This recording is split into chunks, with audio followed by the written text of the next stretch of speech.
Hello and welcome to another exciting episode of the Full Spectrum D&D podcast. My name is Trey. I am Rungren. We've got some fun stuff today, but before we get started on anything, I wanted to again thank Bant Absolutely, for yes. commenting on our podcasts and having some really interesting discussions and thoughts. I know that a lot of people may go, well, I don't want to give them a text wall every time. Please give me a text wall. Yeah. I enjoy reading your perspectives. Right. And yeah, we'll try to get to it, comment as much as we can. That was on the, you rolled it. I rolled a derail. Yeah. Episode 9. Yeah, so going through that. Which we had, that was a discussion on fudging. Yeah. Fudging, or part of that was a discussion on fudging roll. Right. Should you fudge, should you and not? Band had kind of given perspective. I think this is more like a player side perspective. Yes. Which I don't ever get to play. Right. So I'm always in vital DM information to DM know what mind. players think. It is, and yeah, definitely appreciate that. Mm-hmm. That is really cool. Yeah, so we got a couple of things in, Yes. I would say, and they've been mentioned on the podcast before. Right. But there's something unique about both of these when it comes to tabletops. Mm-hmm. And that's about the dice. Yes. For both games we're going to speak about tonight. What kind of dice do I need when I play a game? Well, you're going to have, the 20. Right. Actually, both tabletops we're talking about tonight, you'll need sixes. You can rob your Yahtzee. Mm-hmm. Yeah, as long as you get the book, you have the rules. You can rob your Yahtzee Take game. them out of Monopoly. Yeah, a couple more from there as you need. Steal them from Sorry, and don't apologize. That was terrible. I also, it's a bad example, too, because, to get it from Sorry, you have to cut the plastic. Yeah. But I couldn't resist. I understand. Yeah, and if you do that, please do apologize for Yeah, because you had to mutilate it you to ruined get the there. game. If you listen to the end of this podcast. Oh. All right, so now we're coming in with these two games. That Yes. all you need is sixes for to run, and they're really they're two completely different things. Yeah, they really are. One of them I think is very simple in a good way. Yeah, But I don't think the complexity. I think you as the group would make it more complex, right? Okay. Whereas the other one is not too complex, right. But is definitely more complex. It definitely is a little bit harder the to layout run. and the rule. Yeah. Yeah. I think there's more than one. But there's more freedom in it, I would say, as well. Yeah, I think so, and that's not a knock on either game. Right. It's just the way that the rules are set up and how they flow. Yeah. And at the end of the day, it's going to be the table and the game master. Absolutely. That make the game, that fill in that huge area that falls between the rules. So we should say in this episode, we normally say DMs when we're talking about the person that's in charge. In this episode, since we're not talking about Dungeons and Dragons, we're not going to say DM. Yeah. We're going to say GM. Yeah. The game master. Yeah. The OG. Yeah, I should have pointed that out. Yes, game master. Mm-hmm.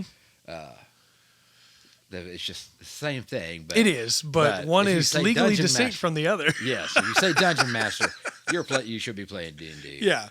I think before we get into this, I want to say there are a lot of people that only play D&D, right? Yeah. And that's fine. You absolutely, more power to you if you just want to play Dungeons and Dragons. Right. But there is a whole world of tabletop RPGs out there. And I definitely recommend at least checking out some of the other ones and seeing what you think. Yeah. That's one of the reasons why we want to do this. And also because we're both really excited about the systems we get to talk about. True. So I'll tell you what. You have mentioned it. I know you've been waiting for this. So why don't you go ahead? So with that book you got there. Let me talk about Mouse Guard, 2nd edition.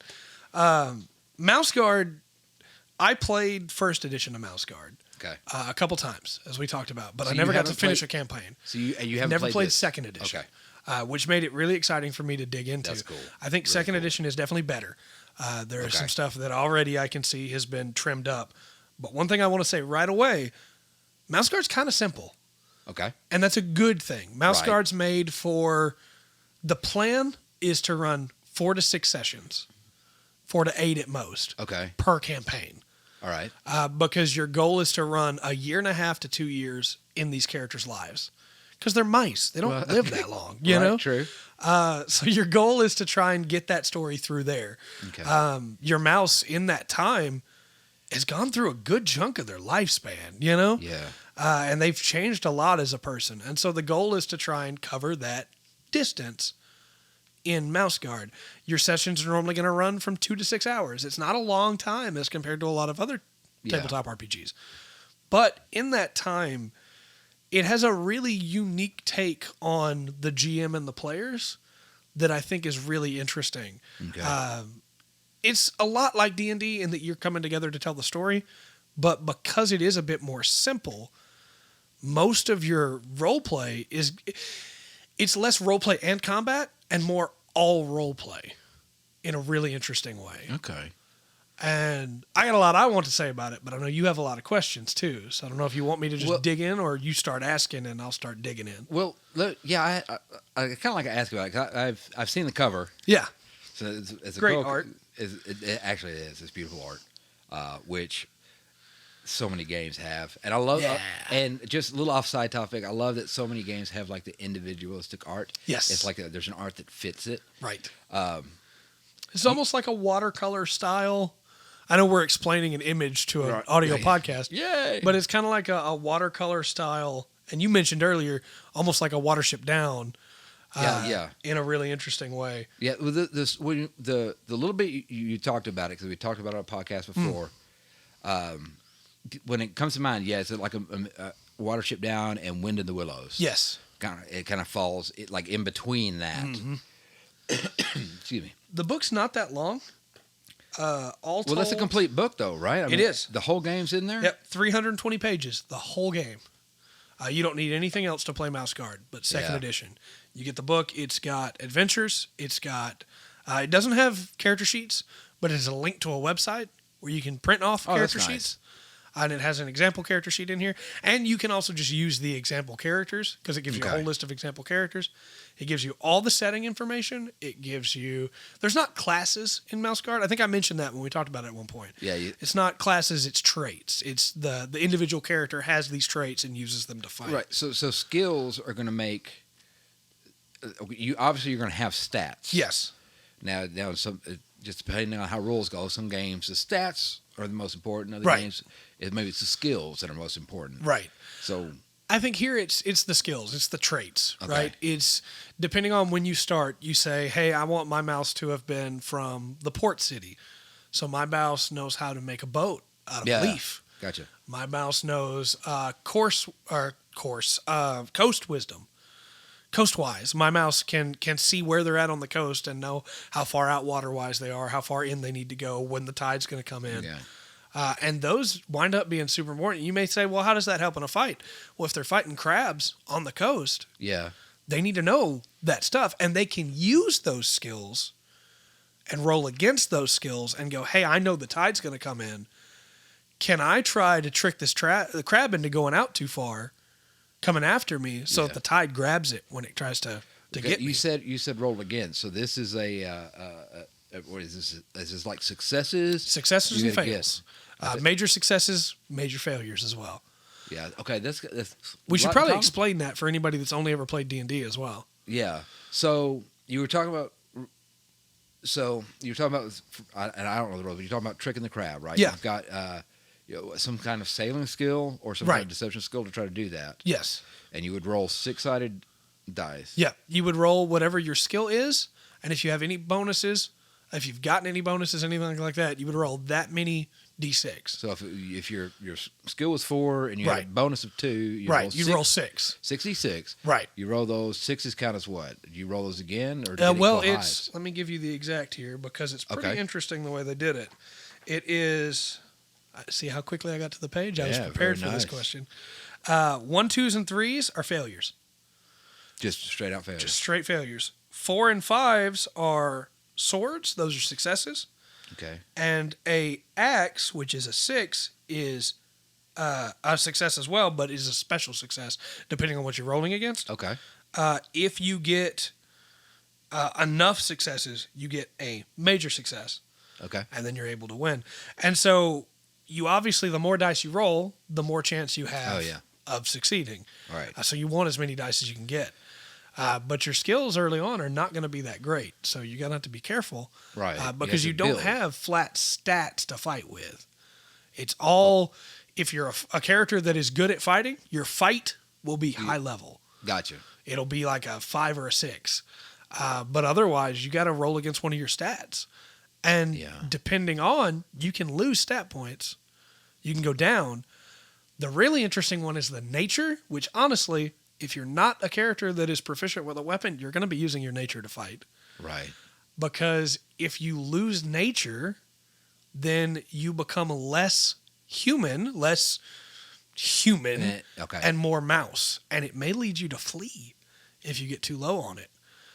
Okay. Because that's you're a mouse. You're a mouse. You'd run. So there's a lot of really interesting stuff in here when it comes to successes and failures. So I mean I can see like on the Mises and the mouses in there that it's very anthropomorphic. I mean they've got armor, wearing clothes and using weapons. Yes, and things like that. Okay. This one has a sling and 2 daggers. Yeah. So. Excuse me. So is it like, do you go to town, sit around the table, discuss things with the mayor? Yeah. So the basic setup is that there is one town that the guard operates out of, and it's called Lockhaven.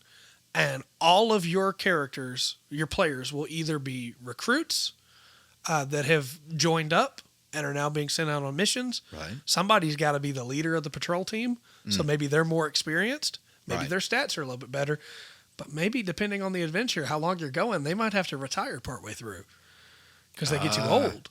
Yeah. Wow. So it's a really interesting way to do that. You either have a bunch of greenhorns and have an NPC go with them that's a little older. So are you kind of set on? Okay, I say you've as the game master running this, are you kind of set with like, okay, this first part of the adventure is gonna be in the spring. Yeah.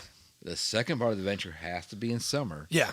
Okay. And you can choose to make the seasons last longer, especially if you have a group that like is really determined to play those characters for a while. Yeah. You can have the seasons, instead of lasting 1 session, last 3 or 4. But eventually that time's got to change. Yeah. The seasons always have to roll through. And you want the seasons to roll through because there's season-specific enemies, season-specific events, season-specific holidays, and all that fun stuff. That makes sense. It's a really interesting way to do it. There's not really that many systems based around the seasons, you know? No, and from what I'm looking at, it's I can't think of a better word.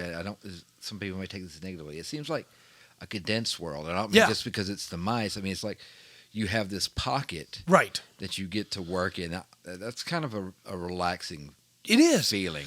And as a DM, I mentioned this to you when I got here, that I think you could take this book, having never ran Mouse Guard before, and run it the same day you get it. That's pretty Because this book, and I'll get into it more in a little bit, this book gives you everything you need to be able to start up a session. And obviously your first session is going to be making the characters and everything anyway. Right. But it gives you everything you need to be able to start. It gives you the name of the NPC that is in charge of Lockhaven. It gives you the way that missions roll out and what kind of missions can be given. Right. It gives you per season what missions are probably going to be the most needed in those seasons. It gives you the enemies that are active in those seasons. It even gives you, there's a chart that tells you the ranking of the carnivores on the food chain, and what will fight each other and what will fight you. And it's just, so much. So, okay. So I know it's a build, kind of checking against each other. Yeah. Seeking successes on your dice rolls. Right. And I'm guessing that goes in combat as well. Yes. Like there'd be an attack and a dodge. So who goes first? How do you decide how does combat work? So there's not really initiative per se, because you don't have stats to roll for an initiative, right? You just have D6s. Right. So instead, it's player turn, GM turn. And it kind of flows. So you'll go, hey, the players go first. Right. Unless the enemy surprised them. Okay. Then the players will go first. And then depending on what they're doing, depending on how much they say they're doing on their turn, enemies might get to move in the middle of that. So if, for example, the players say, "Hey, I'm fighting a snake," well, I'm gonna set up a little area over here and set up a fire so the snake leaves. It's gonna take you a little bit of time to gather all that scrap you need to light that fire. This snake's gonna get a chance to attack, Right. and then we got to roll for it. Okay. I think I understand. It's skill situation. Mm-hmm. Skill situation contest. Yes, and I guess I should give you a rundown of the skills themselves. I guess that would probably help. Well, before we move on, Yeah. there was something you had told me, and you had a smirk on your face when you say it. There's a paragraph, a passage, a short thing that explains. Yes. You said it does a great job explaining the roles that the players and the game master are taking in this. Yes. Let me get this paragraph back up here. Conflict. I don't know. I'm kind of liking this. Well, Basically, so far it seems ahead. simple. I like the way, like the setup of the dice. Like, okay, look, 1, 2, 3, that's a failure. So Yeah. that's taking 3 things, and you only got to worry about 1. Right. You know, think of that as 1 unit. Mhm. 4 and 5 is 1 unit. Right. 6. So really, you're dealing with 3 steps. You know, you got a actually a bigger chance. You got the same chance to 50-50 chance to succeed or fail, right? Right. Absolutely. But then you got and you might get a better success. Yeah. So where is it here? I can't seem to find it, but basically it's just the rundown of, hey, it's the GM's job to try and clobber you. Like, he's not doing it out of maliciousness. Yeah. It's his job to try and kill you. And it's your job to try and survive. Yeah. And I think that's something that every player needs to be told. Yeah. Like, hey, That's funny. there's no maliciousness in this. I'm just doing my job. It's a job. That's what I'm supposed to be doing. I'm supposed to give you a challenge. But I did want to mention one other thing, because I don't want you to think that you're just always going to have the same chance to beat something. If you've made it through some challenges, every test that you roll, every time you say, I want to use this skill or I want to roll against this skill, Right. depending, you mark that down if you succeeded or failed. And when you hit a certain threshold with that skill, you level up that skill because you used it. Okay. Yeah. You got better at it over I got time. you. Yeah.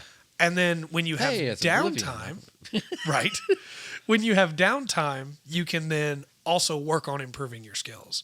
So anytime that you are back at Lockhaven and you're not on a mission, or even if somebody goes to turn in the mission and everybody else does not go to turn it in, they have time. They can work on a skill. And they get one check they can roll then to add to it. At the end of the year, if you haven't leveled those up and you don't choose to continue working on that one, you get to pick one, it goes back.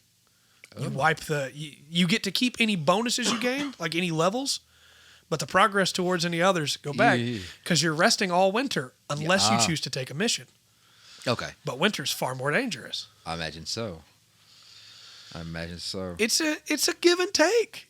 I like it. I think it's harsh in some ways, but I like it because it's that give and take. Well, it's harsh, but you're going to acknowledge it's going to be harsh. Yes. You're not looking at it from necessarily a hero Yeah, perspective. you're a guard. You're an anthropomorphic you're a mouse. Right. You got some human And you're got not tools and stuff, but you're still a mouse. I think the best way I would explain to people to think of it is you're not the hero, right? Yeah. You're not, even if you're a just trying to Redwall fan, for survive. instance, you're not Martin the Warrior. Yeah. You're not the hero that's out there killing dragons. Right. You're a mouse whose job it is to make sure this snake out here or this wolf does not eat everybody in this mouse town.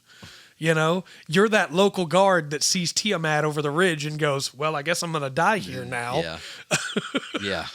Because you're not going to run and leave all your family and friends to die. Yeah, if I wouldn't do any good anywhere. Right. But I don't it's know, a it's really interesting. interesting system.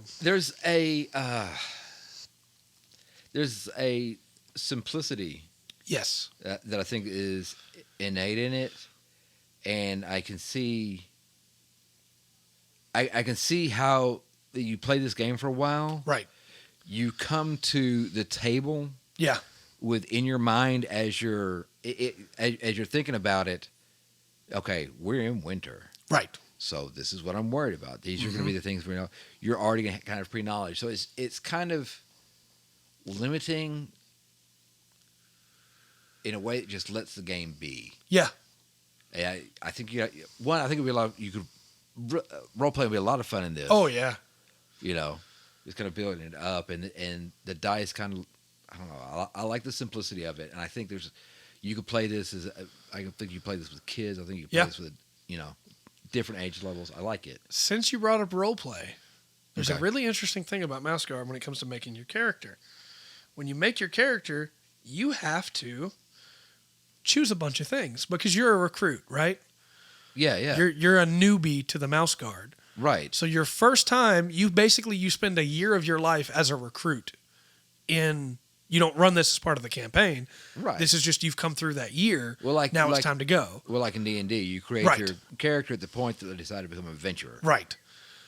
So because you've been in Lockhaven for a year, you have a senior artisan there at Lockhaven who is a master of their trade that has been teaching you for the last year to see what you're going to wind up doing in the Guard. Okay. Kind of like a teacher, a mentor, to look over you and go, yeah, this person will be a great fighter. Right. Or, yeah, this person should probably be out there trying to help keep the ghost safe. Or this person would be great to blaze a trail, you know? Gotcha. But you have that NPC tied to your character, and each player has one of those in Lockhaven with you. So when you come back from a mission, maybe you got banged up or something, you're not going to go, well, I'm going to go sleep. You're going to go, I'm going to go check in with my mentor and get some advice. Yeah. I think it. I don't know, man. There's such a. I know this is a book series. Yeah. And I have not read them, so I do not know the story. But maybe it's because of like I run my own world so much, and I don't like every time. I don't like the levels of some of the pre-made world. Like we've talked about Forgotten Realms. We're talking about D&D. You know, absolutely. You got 30 gods you got to keep up with. Yeah. I don't know. I like the simplicity of it. I think this also helps a DM or a GM. Sorry. Whoa. Yeah. I think it helps a GM because you don't have to go, well, I need to have a master of arms. I need to have a blacksmith. Somebody is going to have that. Yeah. And so you got it covered. It's like getting to run D&D, and the only thing you have to worry about is, okay, the players are from the small town. Yep. And they're protecting the small town. All kinds of crazy stuff happens, but they're not leaving that small town. And the best part is the player knowing the scale of the world, knowing what's going on, knowing this person can't have been anybody like super incredible heroic. Right. Gets to tell the GM this is what that mentor's like. Oh, instead of the GM having to go, okay, well, yeah, if that's going to be your mentor, they're like this. Cool. And so then the GM can go, hey, I can do some stuff with that. But it doesn't just stop at a mentor. Right. You also have to have a friend or an ally. This person can be in the Mouse Guard or not in the Mouse Guard. Can be somebody from your hometown. Okay. Can be somebody else that you met in your last year of being in the Guard. But it's got to be a mouse? But it's got to be a mouse. Okay. And you have to tell the GM where they're at. And the GM doesn't have to tell you if they're still there the next time you ask. You're just giving the GM NPCs they can use if they want to. Gotcha. Which I think is, it's in my opinion, this is what people try to do with their backstories with GMs or DMs, depending on the game. Yeah. Where they give them like a whole book, but better. Because realistically, what you need out of that book is somebody that's important to them, somebody that they hate, you know? Yeah. Yeah, there's small bits of information there. And see, that's kind of the problem. When you're running your own world and you don't have a player that checks in with you, Yeah. and you're like, well, for example, there's horses are super rare. The poor don't have them. Yeah. Hey, I made a cavalier. Yeah. Well, we're gonna have problems, Right. You know, I got to throw that and check in. So I don't know, man. I can see there's something very theatrical about There this. is. There's one more. Okay. They also have to bring you an enemy or a rival. Okay. So it could be somebody from their hometown that they never got along with. It could be somebody else in the guard that maybe is better at what they're trying to do than they are, and it's caused conflict between the two. Gotcha. A personal favorite of mine from first edition, because this was still a thing in first edition of Mouse Guard, was, hey, as a kid, I had a run-in with a rat. Oh, yeah. And that rat's still out there somewhere. Yeah. And not, well, he killed my entire family, but just, hey, that rat was a huge jerk. He was trying to pretend to be a mouse, but obviously didn't do it, And we ran him out of town, but before we could do that, he stole something or stole a family heirloom or I just had the rat biting off his hand. Yeah. Looking for the rat that Yeah. took my paw. Sorry. Oh. No, that's fair. But something like that, Yeah. you could do that, and does that give the GM then options? Yeah. Because hey, maybe that rat's going to come up working for the bad guy. Yeah. Well. And that's another thing. You don't even necessarily have to have a big bad guy. Because it's That's not true. about saving the world. Right. It's about doing your job. Yeah. I don't know. I like this. Can we take this and I want to play, but I want to be set, the house to be set in the bush. Yeah. From Secret of Nim. Okay. Yeah. I think you absolutely could. Because that's one thing that I think is missing in here is humans. Okay. This world is set up as if humans didn't exist. Okay. And I think it would be very easy to add in humans As a threat. Yeah. Because it wouldn't even be that the human is necessarily trying to hurt you. Right. It would just be, hey, well, now there's mechanical traps that have been laid out in certain areas of the woods, or anything like that. That would add. Now there's poison. Yeah. And it's only in one spot. Right. But the mice don't know what that is. That's true. And, hey, maybe you've been sent to investigate because mice are dropping dead that are around this thing and that are eating. Man. There's a lot you could do. But there is. And you're not, as a game master, you would have to expand the rules a little bit. Yeah, but not a lot. When it comes to roles, but not a lot. Mm-hmm. Yeah. I also think this Mouse Guard it. does something that D&D has trouble with. Oh, yeah. Which is, especially by the book D&D, if you don't add any homebrew rules to make it more survival-y. Yeah. Natural events, like natural catastrophes, that's not going to do much to an adventurer. Right. If there's an earthquake, that adventurer is probably fine. Yeah. If there's a big, heavy snow that's come through, or there's been a lot of rain, it's not going to stop that adventurer. No. But it's going to stop a mouse. Absolutely. And it's really interesting. You talk about the season, so I mean, that kind of wraps up in that, a blizzard would be devastating. Oh, yeah. Or even just a rainy summer. Yeah. Where the pathways are now muddy. Yeah. And the mice it's difficult terrain everywhere you go. Man. So, yeah, there's a lot of really cool stuff in here. So, set up the... Can you set up the town for me? Would you say Lockwood? Yes, Lockhaven. Lockhaven, excuse me. So... Lockhaven, you were talking... there. So is it like... Is there a king and a queen? No, so it's actually really interesting. Lockhaven, you get... The second chapter of this book is like a breakdown. It starts with a breakdown of the Mouse Guard itself. Okay. And Lockhaven was once a city. Okay. But in a really bad, turbulent time, mice had to stand up to protect the city, basically, to defend it. Okay. And from a rat that tried to claim the territory. Okay. And because of that, there were a bunch of armed mice already in that city that had fought a war together and, got along relatively well. Right. So then when the outlying settlement started getting attacked, they went, hey, well, we have to share our fortune. If we don't defend ourselves, who will? Right. And so then they became the Mouse Guard. And so instead of a city with a mayor, it became a thing where the guard went out, led by a master of the guard, whose name I had earlier. So I mean, so it's kind of like it's a military leadership. Yeah, kind of. yeah, but it's always it was a woman that started it, and so it's always a female mouse, and she is the mother basically of the guard. She is the there's a name for it here, matriarch. Okay, well, matriarch of the guard. Yeah, so that makes absolute sense. and she doles out the missions. She goes, hey, this is what we got going on. I need people to go take care of these. I don't really care who does it as long as it's not super important. But this is what we got. We need somebody to go blaze a trail. We need somebody to go find this missing kid. We need somebody to go kill this snake that was seen or run it off. We need somebody to deal with this owl. You know, it's just you go down the list, you know. So I'm thinking being a lazy, from a lazy DM angle, I've got 3 characters given to me, 3 NPCs given to me by each character. Yes. That's 9. Right. The and queen, you got a matriarch. So that's 10. 10.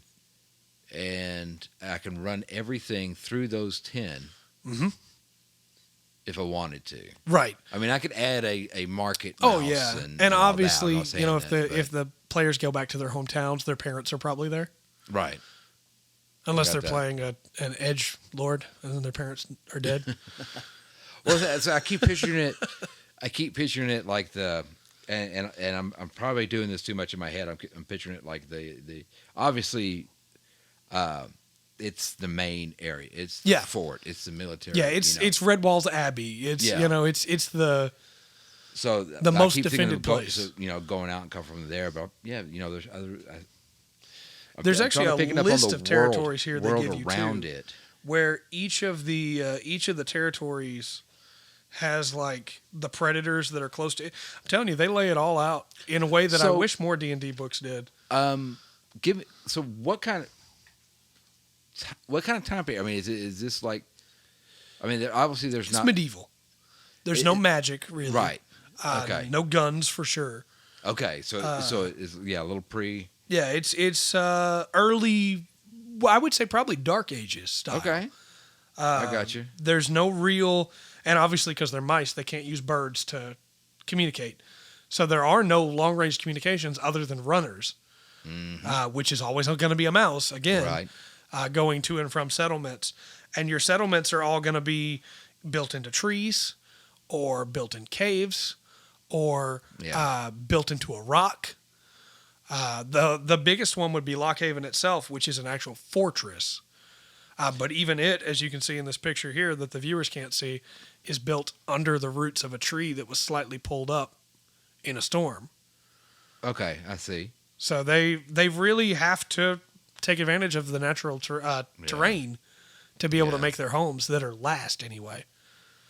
And you could do something with that too. With, hey, maybe this one mouse went out from a different town to try and make his own town out there, and he just made it in the middle of a grassland, and it's been attacked by predators, and it's been wiped out. There's a ghost town out there now. Yeah. Well, it doesn't seem that you're talking. I know I'm jumping around. It's just, absolutely. You're talking about provinces.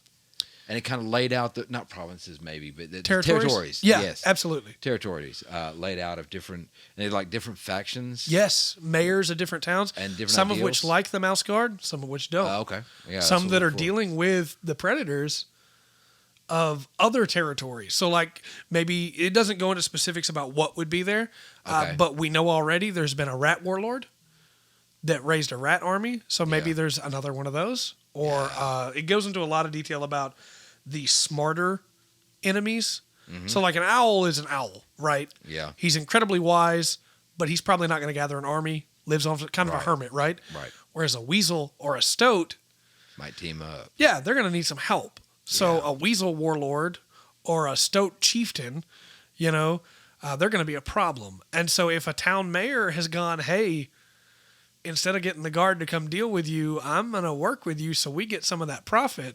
Right. We're going to intercept messages and I'm going to pass the word along to you. The guard could be in trouble there, Yes. There's a lot you can play around with this. There is, man. And I like the setting. I like it's just different thinking about the houses under toadstools or, the little passageway, those little nooks you see under like hardwood trees and stuff up inside of it. It'd be a lot of fun just describing, as you walk in, you look up and they've made their home going up through the tree. You have it spiral or kind of just zigzag in a weird way. One thought I had while I was reading through it, which, obviously would be super cool to do, is what if an owl was on the side of one of the settlements. A town that had befriended an owl because maybe the nest was above and they didn't realize it was there. And one of the young fell out of the nest and the mice nursed it back to health. And now that owl is looking out for those mice. Well, I was thinking about that. I don't know. The first thing that came to mind is a snake. Yeah. You keep an eye out for snakes down there. Yeah. I'll keep an eye out for any, birds of prey up here. Yeah. There's a lot you could do. I keep going to the secret in Nim. I don't blame you. For me, it's Awesome. Redwall. I automatically think Redwall, you know? Man. So that's I don't think I have any more questions about it. I think I kind of understand the basics of the gameplay. I'm sure once you start looking into, it'll get a little deeper with. I'm thinking, I attack. Okay, well, you have a parry, you have a dodge. Yes, and you have different skills you can pulls use for those. that. Yeah, So there's quite a bit in common with the one I'm going to talk about a little bit to kind of wrap up. I wanted to bring up one last thing before we moved on. Oh yeah. Because I mentioned it earlier, the nature thing. Right. As a GM, if you're running Mouse Guard, you also have to think about nature for the towns that your players go to. And this is one of the only things that I think is complicated here. Okay. So let's say, for instance, your patrol, that's what your group of players is called. They're not a party, they're a patrol. Okay. Because you're guard. Your patrol is sent to a town. Let's say that town has a disease going through it. And you're here to investigate the disease and try to figure out what's going on. Those people are going to become rabid very quickly. And they're going to become more mouse-like than they are human-like. What is that? Oh, what is that? I know the name of it. Why am I as a dummy on the podcast? I can never remember names. It's a thing. Mice, rats get it. It makes them just totally unafraid. Oh, yeah. Yeah. Yeah, they have no fear. Right. So, you gotta think about how that all is gonna affect things. Yeah. Maybe you get to the town and they can't talk anymore. Because they've become gibbering messes. Just squealing all the time or squeaking, Man, I'd be scared to play this game with like an actual, like nature biologist that Also, I've lived out there. There are bears of course that you can fight. I don't want to fight a bear. As a mouse? No. But you can, and they have a +2 success to attack by default. Yeah. Because they're bears. So the lowest they can get is 3? Is that what that means? Yeah. Which means they're probably going to succeed most of the time. Yeah. But, yeah, it's a really fun system. I think it would be a blast to play. But most importantly, I think it is one of the easiest systems to just pick up if you've never GM'd before and be able to say, hey, the book tells me everything I need to know. I'm going to throw this on you. Yeah. I'm going to throw this on you. Could you just give me an idea of like for combat, like the skill that would be used by the attacker and then the defender? Yeah. So and then and maybe something out of combat. Yeah. What might be used. Absolutely. Just to kind of say, okay. So each of your characters will have an ideal and a goal. We didn't even get into all that. Right. But let's say in combat, I have a sword, right? I use a sword to fight. So I'm going to use my fight skill. Okay. My fight trait. That's what it's called in this game, a trait. I'm going to use a fight trait to attack. And so I will tell the GM, I want to jump up and slash with my sword. I want to use my fight to slash. Gotcha. And then you roll for success on that. If instead I wanted to defend, I would say, I want to try and use my sword to block that. And then I could use fight to block it because fight is associated with my sword. So, I mean, okay, so if I'm facing off on the GM, Yeah. or a player, and the player tells me, okay, I'm going to slash my sword, they're going to roll Yeah. for successes. And then do I say, okay, well, he's going to try to block. Well, it depends on what they're fighting. Okay. For instance, the snake can't block, right? Okay. Doesn't have any way to block. So instead, on the snake's page in the book, it just has how many successes they need to hit. Okay. But depending on the enemy, a weasel could have a shield. And if he has a shield, then they need more successes to get through that shield. You don't roll against it, basically. Okay, so as a GM, would I roll for them to use the shield? Mm-mm. Or they just have it's just automatic. But if you as the player want to defend, and let's say I didn't have a sword. Yeah. say I use staff with a lantern on it to fight, which is a thing that you can have in this game. It's really cool. I don't have fight because I don't have an edged weapon to fight with. So instead, I'm going to say I'm going to use my nature as a mouse to try and dodge this attack because mice are quick. Yeah. And the GM will say, all right, roll for it. And if I fail that, I become more mouse-like because I gave into my nature. Okay. Nature is a flat. Anybody can use nature to defend. Okay. But you risk going more mouse. So most of the time, it seems like you're rolling and you've got a set number you're trying to get trying to beat on that. So that's kind of laid out for the DM there. And every once in a while, you'll be given a situation where it's like, okay, this thing attacking you got so many successes. Yes. Do you roll against the dice there to dodge or block? That's up to GM. Okay. Your character has a number of successes that has to be used to hit you. But if the GM has gotten so many and you theoretically give them a good reason you could have blocked, then you could roll against it. Okay. But otherwise, it's going to go off almost like an AC, right? Go off how many successes they need to hit you. Wow. So that seems like it'll make a combat quick. Yes. A very roll back and forth. Right.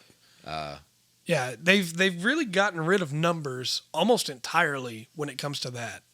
And it's instead, this gives you this many die. Right. And you need this many successes. I'm liking it.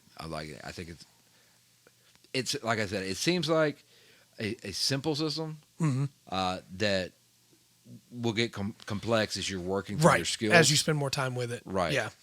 And lining up skills and going through different. You said there's no classes? No classes. You just pick pick skills. You pick your traits. Excuse me, I keep calling them skills. No, you're traits. You pick your traits, and that kind of defines, if you pick, stealthy, maybe in dexterity, maybe just.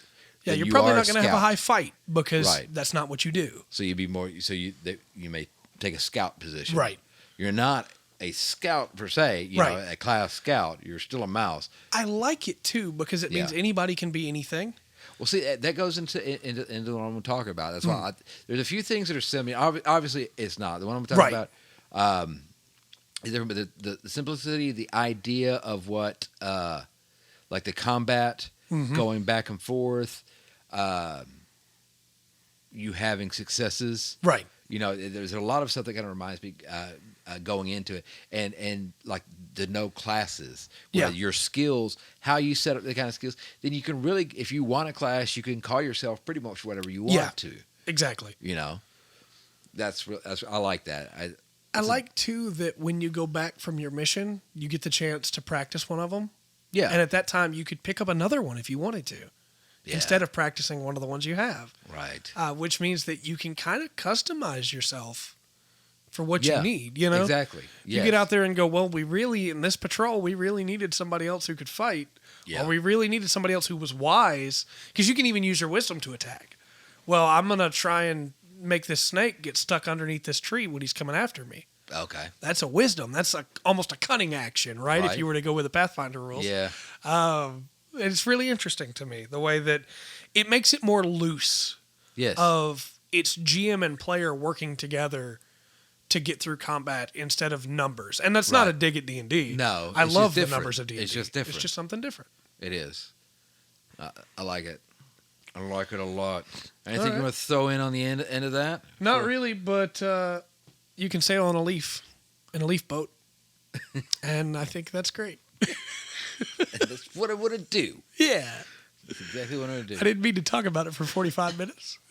That's all right. That's all right. The game I've got completely different game. Except, like I said, it just uses sixes. Yes. So you can still, and I've got Shadowrun. Yeah. Now I'm holding here the second edition. I got it in my hand. I know you can see. Just imagine. In your head. I got the second edition. I think that's the 6th edition now, and there's a box set you can get with it.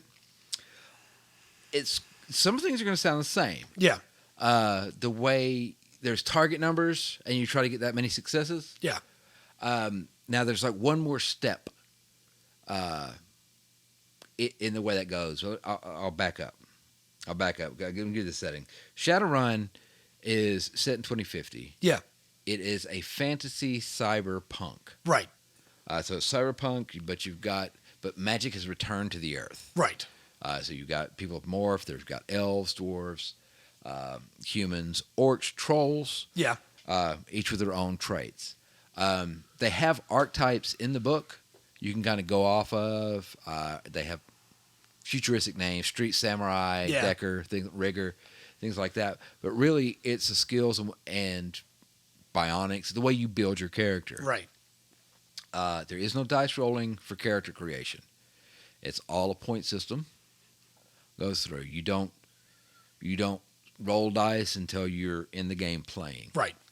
Now the setting is Seattle. Yeah. It is set in the future.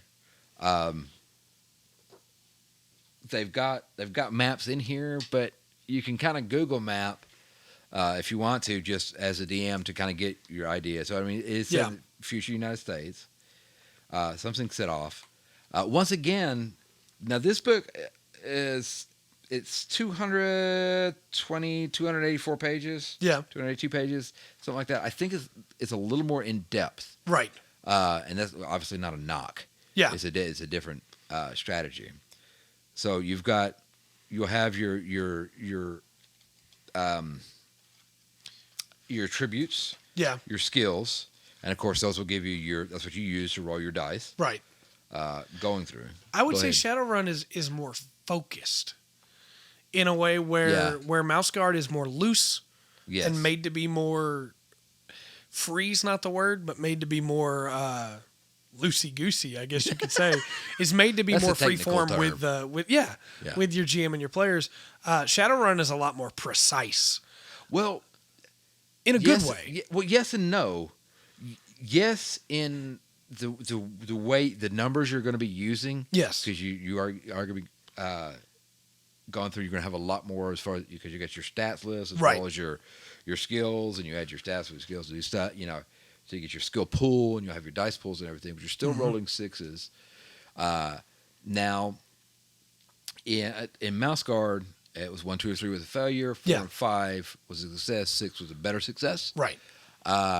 In Shadowrun, you've got to try to hit a number. Right. So if you're using let's say your firearm skill is 4, and you're shooting at somebody with a body of 5, you would roll 4 6s. Right. And you need a 5 total. No. You need a 5 on 1 die. That's right. Yes. You need a 5 on 1 die. That counts as success. Right. Okay. I should tell the view. It's been a while. Right. For me, for Shadowrun. So you roll. Let's say you get 3 5s. Yeah. Great roll, right? You're great. Major success. Right. 3 5s and things. So you got 3 successes. Well, the person you're shooting has got a body of 5. They get to roll 5 dice against your firearm skill. I think I got that right.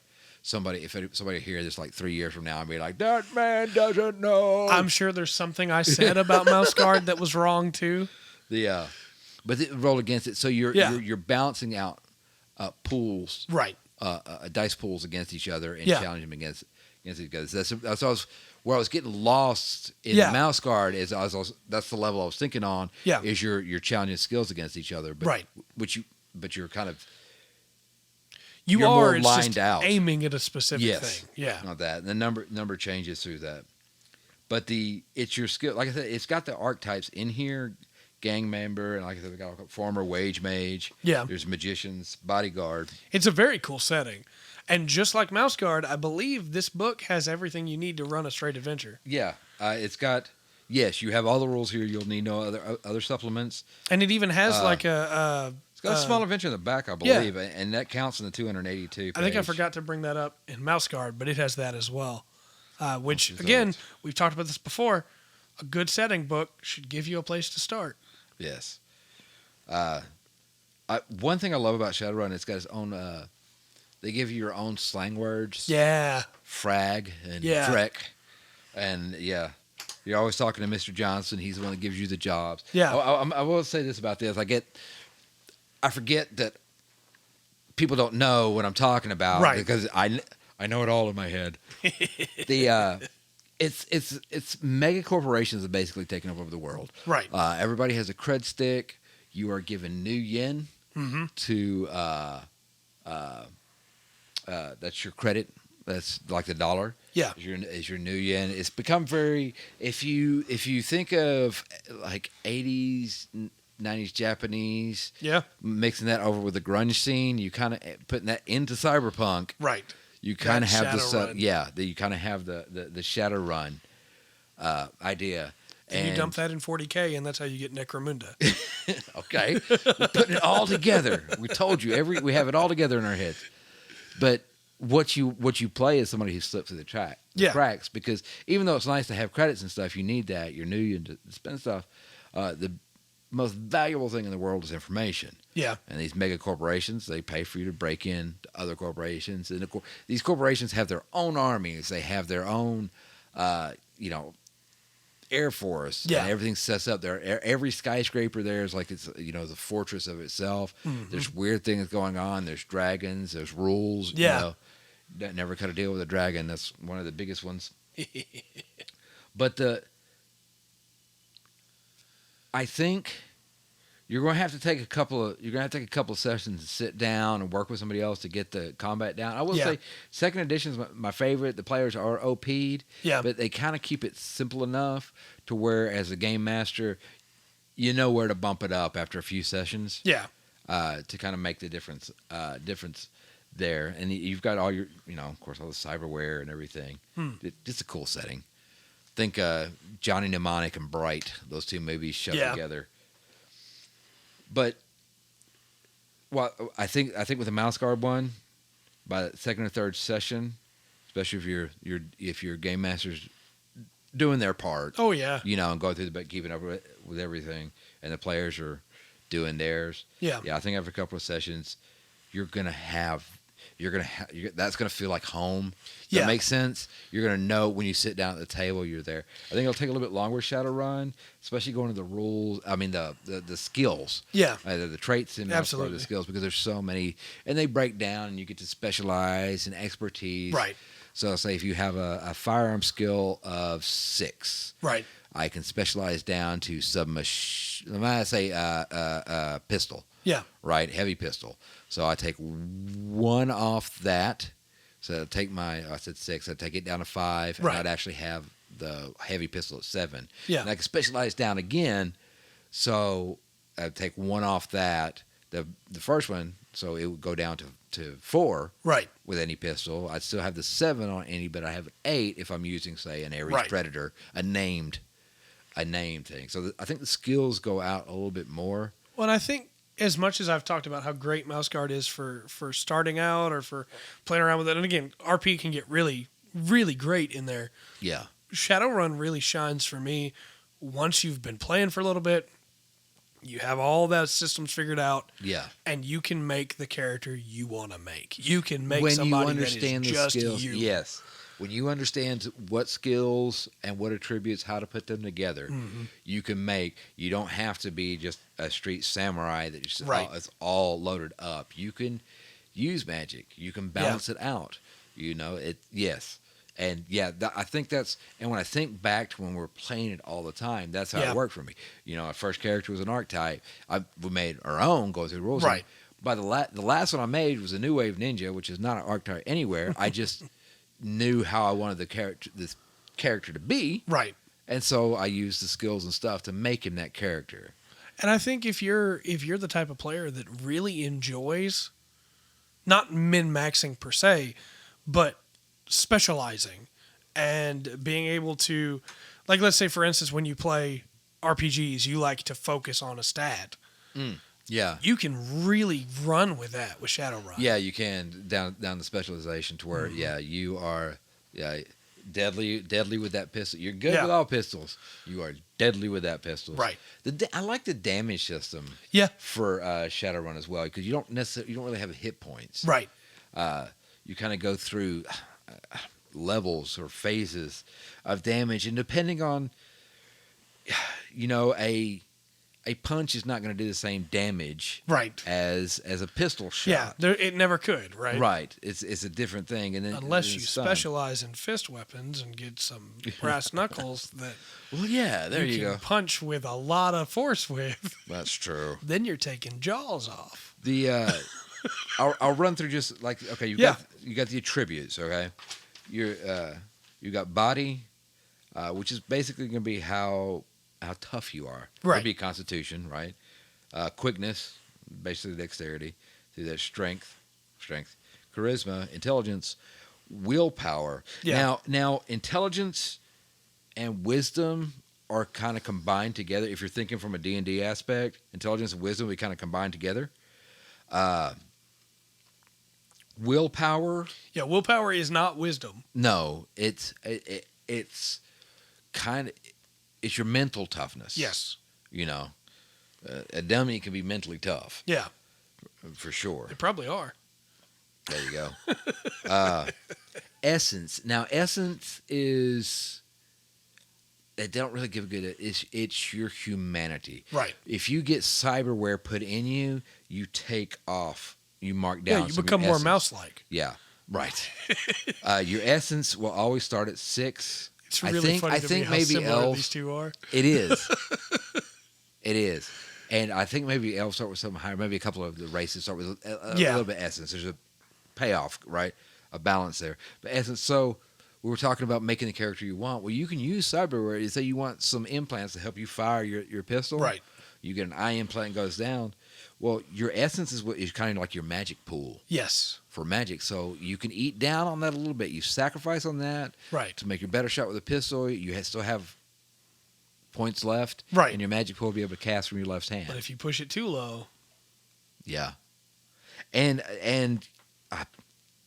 I don't know what edition it is. Maybe this one. But yeah, if you push your essence to 0, I don't think you can push your essence to 0. Right. Because basically you're a machine. Yeah. And then magic. If you spend points of character creation, you'll have anything there. Reaction, initiative, which the combat in this, like I said, it feels a lot more back and forth than 5th edition D&D does to me right now. A lot of love to D&D 5e. Right, absolutely. It's just I feel like that's I what have we to play say that. most of the time. But and by most of the time, I mean all the time. But it feels like okay, your turn. Okay, yes. My turn. Right. And then we start the turn. You know what I mean? Right. Yeah. Which I will say I like for the especially players that haven't been playing much or just starting out because you can it's easy to find a meta minute in there. Yeah. Yeah. Top of the round. Yeah, top of the round. Just kind of give everybody, kind of talk. What through are we doing? What's going on? This feels like this feels much more back and forth. Yes. Because I have something to do when you attack me. Right. Yeah, you have a reaction to it. Yes, I have something to do. Even if it's stand there and take it, I get to roll my body. Right. I get to rock your body. I don't know. Come right straight. But I'm looking forward. I know it's going to be a while before we get into Shadowrun. Yeah. But I'm looking forward to that kind of going back and forth and just see what some of y'all do with it. Yeah. I know you've touched with it, but the other players we have, they've never played it. And I've never finished a Shadowrun campaign. Yeah. I've played 5 sessions, I think, is all. Well, one thing I love about Shadowrun, and that's what it just hit me is one of the things I was trying to remember from Mouse Guard. Right. Monster of the Week. Yeah. Okay. Absolutely. You've got a central location. Yep. And you always go back to that, like for your job, you got the guy that gets you your jobs, and Mr. Johnson. I don't care who it is. Right. It's what Mr. they Johnson. look like is Mr. Johnson. You go to Mr. Johnson, they get you jobs, in the Shadowrun and everything. So you always got that central figure. Yeah. Now, obviously, you can go off any direction you want to with it, as big as you want to. Right. And yes, there's supplements out there, which looking around as we were talking about other games to play. Yeah. The source books are sometimes hard and very expensive to get. But once you get your hands on them, you got all you need. Yeah, you do. You have everything you need. And then the supplements are usually out there. I don't know if there's anything from Mouse Guard, but I was checking on Shadowrun because we're going to talk about it. Yeah. most of the stuff are under $20. Wow. So I don't think that's bad. And so it's absolutely. Street Samurai catalog and some more spell stuff. Yeah. Nothing you need. Right. But stuff that might be fun. It's compendium style too, and that's what I like. Yeah. I don't need an explanation to everything. Just give me the weapons, and Yeah. that gives me an idea. I know what we're going to talk about next week. I got it's. I was going to say game. It's a system that is that probably had some of my favorite compendiums. But Okay. we'll talk about that next week. Okay. I'm trying to think if there's anything else I want to add on. I feel like I took up the majority of this episode's runtime. Well, I was trying to understand. Like I said, you notice the similarities. Yeah, right? I absolutely do. So when you were saying that, I was going through it. It did throw me off on a couple of things, but I do find that interesting. That makes me somehow. That just makes me happy. Yeah. I do think it's really interesting that not just that we both brought these, but that Shadowrun also is kind of unique. And I didn't even talk about this during Mouse Guard, but it's one of those systems that almost encourages you as the GM, if the players are losing, don't fudge, but have an out for the bad guy, have a reason why they would leave. Yes. And, Mouse Guard, obviously, they're animals. They got hurt. Right. They're going to run. Right. But in Shadowrun, so often they're connected to either one of the corporations or to a gang. Maybe they don't need to die for whatever the cause is. Yeah. Also, there's this really cool thing. It's karma points. You don't get experience points in Shadowrun. You get karma points. Yeah. And it's not like 600, 800. You get like a couple for doing a couple of things. So you might have, let's say you have 10. Right. Well, you're looking at your character in between. Let's say you have 10 karma points. In between, you look, I can raise this stat. I can raise this skill. You spend them to upgrade your character. Right. Yeah. And make them better. But here's the thing. Say you forget to do it. Your character's still pretty good. You got them lined out. You've been running them. You know what your character can do. You know where you stand in the fight. You're doing all your good stuff. You got 10 karma points. Stuff goes sideways. Yep. You can spend those as a player to automatic successes. Yep. If you got enough of them, or at least trying again and getting a roll again successes. Yeah.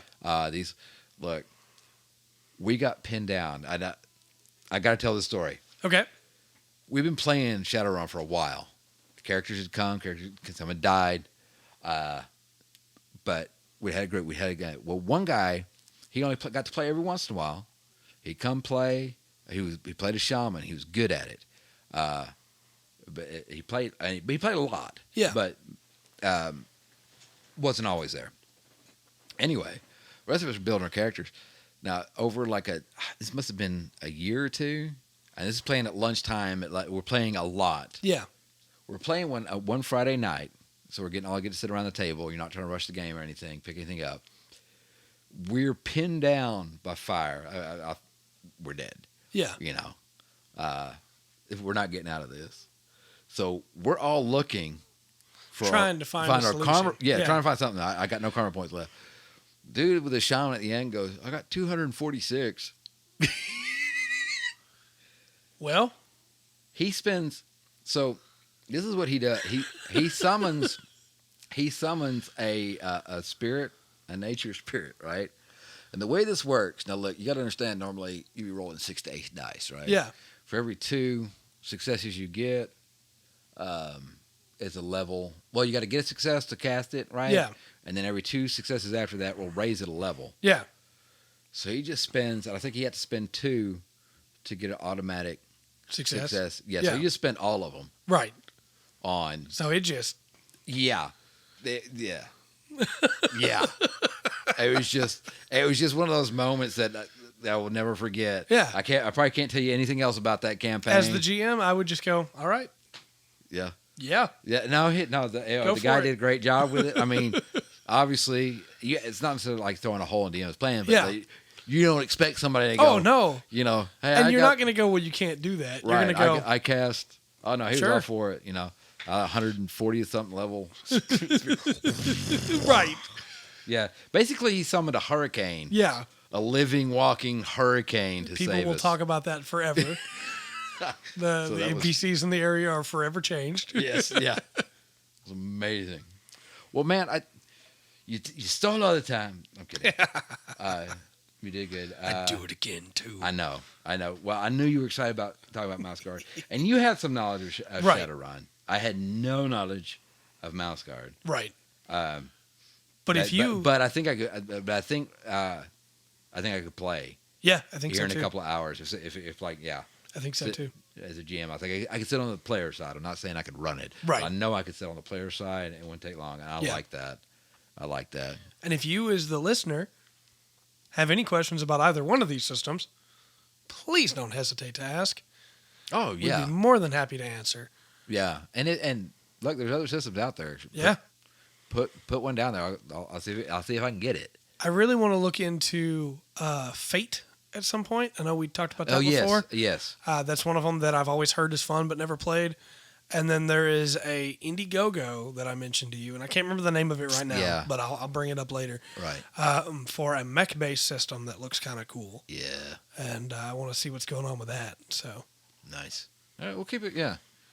What's the saying? Keep your ear to the ground. Yeah. See what rumors come around. Well, if you made it to the end of this podcast, comment Lockhaven. Nice. That's a good one. In the comment section down below, or Mr. Johnson. That works as well. Yeah. Either one would be acceptable. Yeah. You could comment Lockhaven if you liked Mouse Guard more. I mean, we'll just... Yeah. No. With all that said, though, I've been Trey. I've been Rungren. And we've been the Full Spectrum D&D podcast. Remember to always enjoy the full spectrum that Mouse Guard and Shadowrun have to offer.